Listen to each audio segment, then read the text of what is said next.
pemirsa, sebelum menyampaikan firman Tuhan, saya ingin menyanyikan sebuah pujian bagi Tuhan dan untuk kemuliaan bagi nama-Nya.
Salam saudara pemirsa, selamat berjumpa kembali dengan kami dalam program Berita Pengharapan.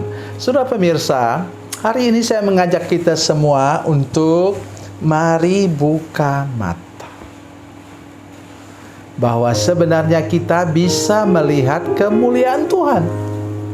Itu yang akan kita renungkan sebentar, mari kita berdoa sebelumnya. Bapa, dalam nama Yesus, terima kasih untuk firman Tuhan yang ajaib dan luar biasa. Kami berdoa supaya sepanjang tahun ini Tuhan, tahun yang baru ini kami bisa melihat kemuliaan-Mu dinyatakan. Terima kasih Tuhan, beri kami mata yang baru daripada Tuhan untuk melihat kemuliaan-Mu. Dalam nama Yesus, haleluya, amin. Mari kita buka Alkitab kita dari Perjanjian Baru, Injil Matius pasal 17 ayat 1 dan 2. Injil Matius pasal 17 ayat 1 dan 2, demikian bunyi firman Tuhan. 6 hari kemudian Yesus membawa Petrus, Yakobus dan Yohanes saudaranya, dan bersama-sama dengan mereka ia naik ke sebuah gunung yang tinggi. Di situ mereka sendirian saja. Lalu Yesus berubah rupa di depan mata mereka, wajahnya bercahaya seperti matahari dan pakaiannya menjadi putih bersinar seperti terang. Amin. Saudara sekalian, nanti baru kita tahu kenapa hanya 3 orang murid. Biasanya Andreas ikut, saudara sekalian, tapi ini tidak. Hanya Yohanes, Yakobus dan Petrus yang bersama-sama naik ke atas gunung. Mereka yang lain tidak mampu untuk ikut naik ke gunung dalam keadaan berpuasa. Kenapa demikian? Ayat 21, mari kita lihat bersama-sama. Ayat yang ke-21. Jenis ini tidak dapat diusir kecuali dengan berdoa dan berpuasa. Ini nomor satu, saudara sekalian. Kalau kita ingin melihat kemuliaan Tuhan dinyatakan, maka kita harus menjadi orang yang rajin berdoa dan berpuasa. Mari kita menjadikan berpuasa adalah pola dan gaya hidup kita, saudara sekalian. Saya bertahun-tahun membiasakan diri untuk tidak sarapan pagi, kecuali memang ada perlu, di mana saya perlu untuk sarapan karena mungkin perjalanan agak jauh, jadi saya perlu makan. Tetapi selain itu tidak. Ya, sehingga saya hanya makan siang dan makan sore hari atau malam. Jadi ada 18 jam di mana ada kesempatan untuk saya mencari Tuhan, merenungkan firman Tuhan dan memuliakan nama Tuhan. Mari kita lihat ini firman Tuhan tadi. Lalu Yesus berubah rupa di depan mata mereka. Tiba-tiba wajahnya bercahaya seperti matahari dan pakaiannya menjadi putih bersinar seperti terang. Ya. Kemudian datang dua orang, yaitu Musa dan Elia, bicara dengan Yesus. Saudara pemirsa sekalian, saya ingin mengatakan, kita tahu bahwa orang mati tidak bisa berhubungan dengan orang hidup. Jadi di sini kalau begitu kenapa bisa? Itulah Yesus masuk ke wilayah surga. Seperti Musa, saudara sekalian. Tidak ada manusia manapun yang bisa tahan tidak makan dan tidak minum selama 40 hari. Tetapi Musa bisa. Dan naik ke atas gunung Sinai, menerima 10 hukum daripada Tuhan, menerima Taurat. Dan apa yang terjadi, saudara sekalian? Dia tidak lapar sama sekali. Turun dari atas bukit, dia tetap sama. Ya, kekuatannya sama. Ya. Kenapa? Dia berada di wilayah surga. Ia di sana bersama-sama dengan roti hidup. Ya. Yesus katakan pada iblis, nah, manusia hidup bukan dari roti saja, tetapi dari apa? Tutur kata yang keluar dari mulutnya Allah. Jadi sana Musa itu mendengarkan suara Tuhan, memandang wajah Tuhan, sehingga dia tidak ada rasa lapar dan haus lagi. Itu yang saat ini betul-betul penting untuk kita perhatikan. Kalau saudara mau melihat kemuliaan Tuhan dinyatakan dalam hidup saudara sekalian, dalam bentuk apapun juga ya. Saya tidak mengatakan bahwa saudara harus melihat kemuliaan Tuhan seperti melihat yang tadi bersinar terang, bukan. Tapi bermacam-macam. Nah, ketika Marta dan Maria kehilangan adik mereka, Lazarus, apa kata Tuhan Yesus? Bila engkau percaya, engkau akan melihat kemuliaan Tuhan. Kemuliaan Tuhan di sini artinya apa? Lazarus bangkit dari antara orang mati. Lazarus yang sudah dikuburkan 4 hari. Dan Marta katakan dia sudah busuk, sudah berbau. Itu salah satu kemuliaan Tuhan. Mungkin untuk saudara sekalian, saudara mendoakan orang sakit, orang sembuh. Jangan lupa berdoa dan berpuasa untuk dapat mengalaminya. Di sini buahnya saudara sekalian, ini saya ingin mengatakan kepada saudara sekalian, kalau saudara melihat kemuliaan Tuhan, maka saudara akan melihat buahnya juga. Ya.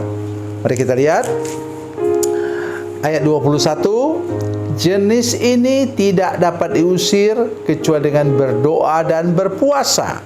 Apa itu? Iblis bisa menumpang pada penyakit, bisa menumpang pada kekurangan, bisa menumpang pada masalah rumah tangga saudara sekalian. Oleh sebab itu, untuk mengusir iblis yang menumpang pada masalah hidup manusia itu perlu doa dan puasa. Di sini saudara sekalian, para tabib dan dokter-dokter melihat bahwa anak muda ini sakit ayan. 9 murid yang tinggal juga tidak mampu melepaskannya karena mereka melihat dengan kacamata bahwa itu anak itu memang sakit ayan, gejalanya sama, jatuh ke dalam air, jatuh ke dalam api dan mulutnya berbusa. Itu saudara sekalian. Tetapi mata Yesus dan mata ketiga murid yang berpuasa baru turun dari melihat kemuliaan Allah di sana, mereka melihatnya bahwa ada setan, ada iblis yang menunggangi penyakit itu. Dan ketika iblis itu diusir, saudara sekalian, mari kita lihat apa kata firman Tuhan. Ayat 18, dengan keras Yesus menegur dia, lalu keluarlah setan itu daripadanya, dan anak itu pun sembuh seketika itu juga. Itu luar biasanya. Jadi cara pandang kita juga berubah terhadap suatu masalah, terhadap penyakit, terhadap persoalan-persoalan yang lain ketika kita berdoa dan berpuasa. Dan melaluinya iblis yang menunggangi masalah hidup kita itu diusir keluar. Tuhan Yesus memberkati, Tuhan Yesus baik. Mari kita berdoa. Bapa, dalam nama Yesus, terima kasih banyak untuk kasih dan anugerah Tuhan bagi kami. Terima kasih untuk firman Tuhan yang ajaib yang baru kami dengar. Berkati hidup kami sekarang Tuhan, supaya kami benar-benar rajin berdoa dan berpuasa, dan dengan demikian kami akan melihat kemuliaan-Mu dinyatakan. Dalam nama Yesus, haleluya, amin.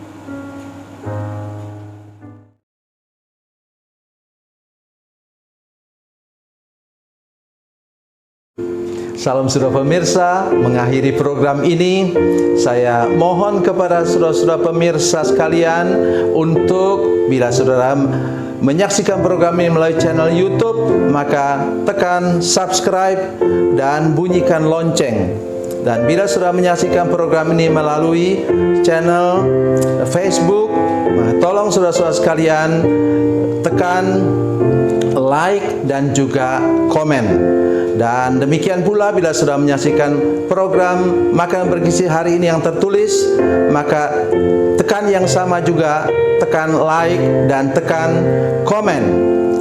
Dan tolong saudara-saudara sekalian untuk membagikan program ini, share program ini di channel saudara-saudara sekalian, supaya lebih banyak lagi orang diberkati melalui program ini. Tuhan Yesus memberkati, Tuhan Yesus baik.